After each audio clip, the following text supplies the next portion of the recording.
of y'all niggas got some bad motherfucking Hey, baby. Hey, baby, get some bubble gum in this motherfucker, so. Right, baby, get some of y'all. Study long, man. Y'all heard Snoop dropping a gospel album? With so much drama in the LBC, it's kind of hard being Snoop D-O double G, but I somehow, some way, keep coming up with funky ass shit like every single day. Man, kick a little something for the G. Welcome back to the Doug Stewart Show. I should have talked about this in the entertainment segment, man. Snoop Dogg is working on a gospel album, no lie. And you're listening to the Doug Stewart Show. He's taking it to church. Still coming off the release of his new album, Never Left. The Dogfather has announced that his 16th album will have a gospel theme. That's right, you heard me. Snoop Dogg, his next album is going to have a gospel theme.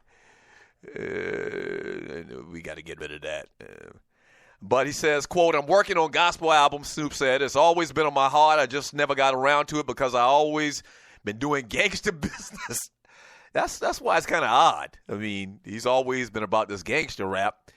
But the man, hey, he got some God in his life. Ain't nothing wrong with that. He says, I just felt like it's been on my heart too long. I need to do it now. Wow. One thing about old Snoop, he stayed relevant because he not going to sit around, man, and flounder. Like, he going to get his money. You remember when Snoop left Death Row and when Master P and No Limit Records was hot, he left Death Row and went to No Limit Records? You remember, what was the name of his album? The Game is to be sold, not told, or something like that. Snoop has always been about making his money. You know, F what you said, you know, you trying to hold my money, or I can't do this, I can't do that. Nah, TV shows, a little thing that he does with Martha Stewart, he's a moneymaker. Some cats just know how to make money. And Snoop not going to sit around and no money not being made too long. You remember he did, and you're listening to the Doug Stewart Show, but it's been recent. Like he had this big transition from being the weed head to some, he's always been a weed head, allegedly, but I guess more holistically in, identifying himself as being a Rastafari. You remember that? He had this whole Rastafarian thing going on. Like I talked about him going from Death Row to No Limit, in effect going from L.A. to Louisiana to New Orleans. And now he's going to dibble and dabble in the gospel. Hey, go ahead, Snoop. Snoop, do your thing.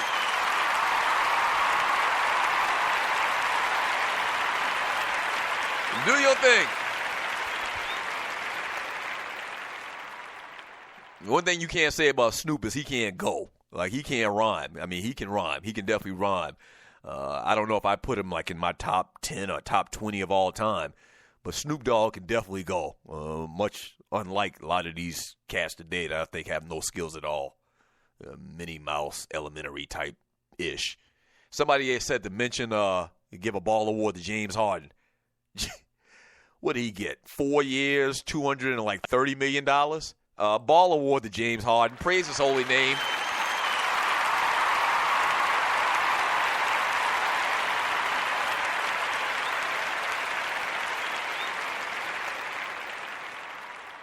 Yeah. James Harden, 4 years, 220. Let me get the exact number for y'all. 4 years, $228 million. Praise his holy name. And I guess in relative terms to everybody else in the NBA that's getting these contracts, James Harden deserves it. A lot of y'all argue should have been the MVP this year. If anybody deserves it in the NBA, like, he deserves it. Like, I wouldn't have a problem with James Harden getting this obnoxious amount of money. James Harden, Steph Curry, the superstars. Harden, Steph, Westbrook, KD. There's like 6 or 7 guys that should get $228 million for 4 years. If anybody does, okay? But maybe 5 or 6 guys that deserve that Supermax deal. Harden is one of them dudes. LeBron, pretty much that's it. Maybe because you're expecting him to be that type of player. Maybe somebody like Anthony Davis. The upside is just tremendous. I don't know. But they ain't a lot, man. But congratulations to James Harden. Congratulations. And you're listening to the Doug Stewart Show. From the chat on Spreaker.com, Clay waste of Bad and Bougie Davis.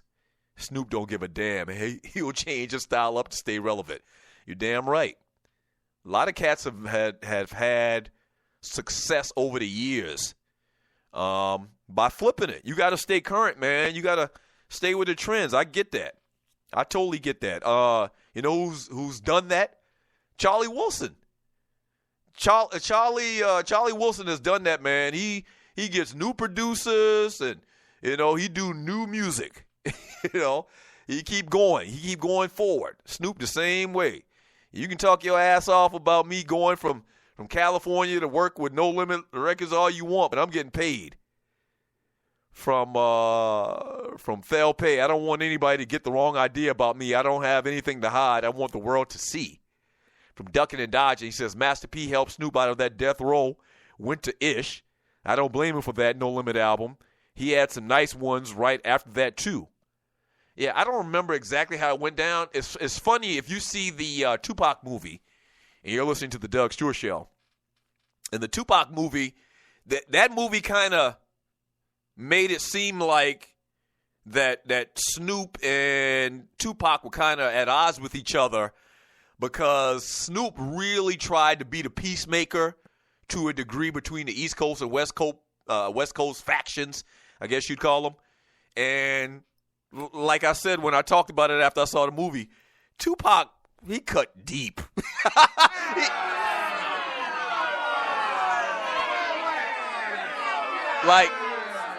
Like Tupac had the mentality, it came across like Tupac had the mentality like, if you ain't with me, you against me. And Snoop had said some things kind of trying to, like, you know, make peace between the two sides, which is silly to even think about. You got one side an entire coast, the other side and another entire coast. But Snoop, the way it kind of came across in the movie is Snoop said something that tried to make a little peace, and Tupac was like, nah, F that. we going to kill them dudes, or we at war, this, that, and the other. He went down, and he kind of died right when he died. Him and Snoop were at odds with each other. Yeah, Snoop wasn't trying to hang around Suge and Death Row, man. Snoop was just trying to make his money, do songs. So he had to go straight to N.O. From Fail Pay. Snoop going to have a song about putting one in the air with Moses when he gets up there. You know what? I'm actually kind of intrigued to hear, you know, what this is going to sound like. Like, initially, I think that it's going to be crap and it's going to be laughable. Like, we'll be mocking it. But I don't know. I think Snoop is talented. I think he's very talented, man. It's going to be interesting to hear. Yeah. From Ducking and Dodging, no, Doug, he got an extension worth 4 years, $170 million. He'll still have $58 million left on his current deal. Yeah, but the entire contract in his whole is going to end up being 4 years, $228 million extension. It is an extension, right? I should have said that. From Rough Buff, they say Snoop is the reason Tupac got killed. I can't remember exactly what happened now. Did Tupac's I think what you're referring to is somebody snatched Snoop's chain. Tupac found the person that took the chain, they took it back, and then that person's crew or gang or whatever were the people responsible for killing Tupac. Ducking and Dodging, Pac was pissed at Snoop, wouldn't even talk to him, and then he died. Yeah. Fell paid. Dre wasn't trying to be around that ish either. From Clay, he says, I laugh every time Doug mimics Offset say, I wasn't left off of Bad and Bougie.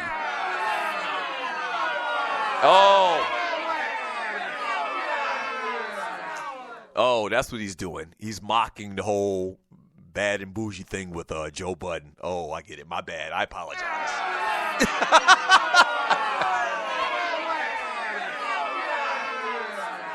Sidney Jackson, Suge had too much BS going on. Them dudes didn't want to be around that dumbish. Like, Pac didn't want to be around it either. It came across in the movie that Pac didn't want to be around it either, but he was indebted to Suge. You know, he was indebted to Suge, and Suge pulled the old 1-2 and gave him like a producer's type deal where he could have his own label, and so that he wouldn't leave him. That's where all of that rumor about Suge having Tupac killed because Tupac wanted to leave Death Row. It was very strange. Like I said, after I saw the movie, I'm not going to say not go see it, but it wasn't that great. It was okay. It was okay. It seemed like a damn TV movie, like it was on, BET, like one of those BET movies or whatever. But go see it, man. Support it. I thought the kid that played Tupac did pretty well. I thought it was okay. It wasn't great. It was okay. It was okay. When Tupac was around, yes, sir. He wanted to raise a nation of thugs. Speaking of Pac, but I think it's only right for me to raise a nation of bruh. Frank Cole. Yeah. Another show in the books, baby. We back. Man Talk Monday. All right, so stay tuned to the network. My man Jeff Fox should be coming on a little bit later today. All right. And we'll be back tomorrow, man, doing what we do. Shouts out to my producers, Waterhead, Walter, Poe Politic, and Dwayne Vasson, Gerald Oliveri, the engineers, Brandon Butler, the consultant, Jerry, the benefactor, John Gorenfeld, the web guy. Speaking of the web guy, big news on that coming up here soon. Finalize some last things, but that's coming up next. Hold on a second. Hold on. My hand, purple dreams, Skipto, that my line name. Yeah. Shouts out to Pink Gator. Big ups to my man Pink Gator for this hot ass track. But yeah, we got some big things coming up with WSME here very, very soon when we'll be going to our own personal website for the Doug Stewart Show. Very, very soon. A lot of things going on behind the scenes. But in the meantime, we'll be back tomorrow. Same Doug Stewart time, same Doug Stewart channel. Peace. I know my place, and I stand my ground. Cues in the sky, we gon' hold it down. Frank Cole, Ernest Just, Oscar Cooper, Edgar Love, four founders, sons of blood and thunder. I'm wrecking for the Q, I know it make you wanna.